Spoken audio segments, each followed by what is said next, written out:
Alright, that's the best I got for an intro. What's up, ladies? It's me again. We're here with your Week 5 wrap up and your Week 6 update. First, we're going to go to the game that was the biggest blowout because apparently Chris decided that he didn't want to set his lineup. The Fremont Destroyers took down Team Cleveland, a whopping 110-33. We look at the box score real quick, and you will see that Chris played two guys on a bye and one guy who was injured, and therefore scored no points with those guys. Chris's highest score was Calvin Johnson, scoring a whopping 11 points. On the other hand, Matt and Team Fremont Destroyers played very well, being led by running back Chris Johnson, 25 points, helping to score him a total of 110. Really not leaving any points on the bench, unlike Chris, who left 56 on the bench. Not that that would have helped him in the end, but at least he would have looked decent. So that was the biggest blowout. The second biggest blowout came at the hands of Team Buttercup as they destroyed my balls 106-75, which was a bit surprising considering how Team Buttercup's quarterbacks played. Peyton Manning only scored 7 points. Sam Bradford could only muster 4 after throwing no touchdowns and a couple of picks. But Team Buttercup was led by 27 points from Malcolm Floyd and 22 from Miles Austin, and then another 18 from the Bears defense, which was the love-hate relationship that my balls had with Phillip Rivers. There's one of their starting quarterbacks. Scored 22, but a lot of it went to Malcolm Floyd that helped Team Buttercup overcome. And also 25 points leading the way for Team Buttercup was Hakeem Nicks. But besides Hakeem Nicks and Phillip Rivers, the rest of my balls kind of failed. 1 point from Dustin Keller and Thomas Jones apiece, and then they lost 4 points. The Chargers defense lost them 4 points. Team Buttercup had quite the bench, actually. Matt Forte scored 30. Kyle Orton had 20. Darren McFadden didn't have anything. Sean McCoy, another 19 points. Also, my balls left quite a few points on the bench, possibly enough to actually have overcome Team Buttercup. 27 points by Ray Rice. This was his breakout week, so maybe more to come. And 14 points from Steve Smith of the New York Football Giants. The closest game last week featured the Gentlemen Bastards and the Arabian Gogglers. The Gogglers squeaked out a win, 86-80, led by their defense.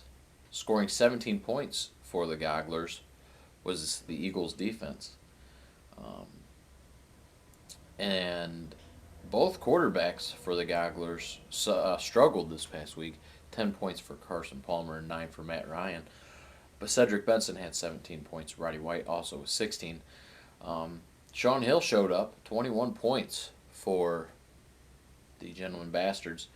But they suffered, getting only 2 points from Greg Jennings and Dallas Clark, and only 7 points from the Sanchez, Mark Sanchez. So, that's your wrap-up from last week. Let's do a little preview for this week. We'll look at the game with the biggest line set, which, just a reminder, everybody, these lines are set. And if you don't have your lineup set up, then they're obviously going to change. The biggest discretion is between Team Cleveland and Green Springs My Balls. Right now there's a favor for My Balls of about 49 points.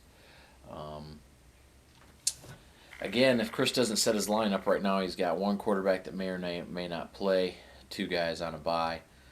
Things not looking so hot. Green Springs My Balls playing Ray Rice, who they sat last week, and ended up scoring a ton of points. Um, Still looks like they've got the Chargers defense in there, so they may or may not be able to overcome that. The second game we're going to look at is between the two teams right in the middle, fighting for that very important third and fourth place position right now. Team Buttercup and the Gentleman Bastards. Once again, the Gentleman Bastards being led by Tom Brady this week and Sean Hill.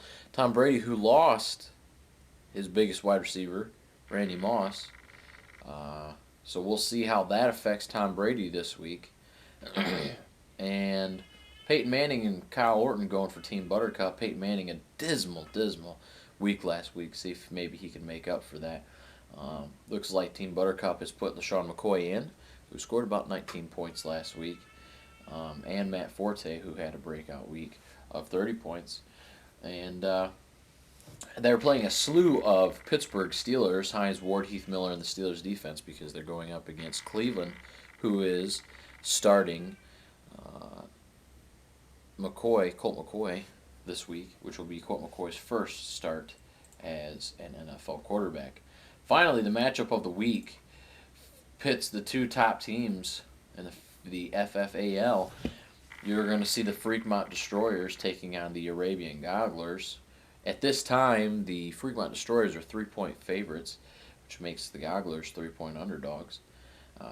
Aaron Rodgers and Tony Romo leading the way. Chris Johnson, Michael Turner, Ahmad Bradshaw at running back. Deshaun Jackson, Marquez Colston at the wide receiver positions.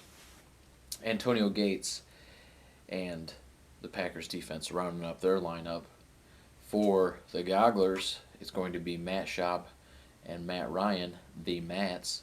Jamal Charles and Arian Foster at running back.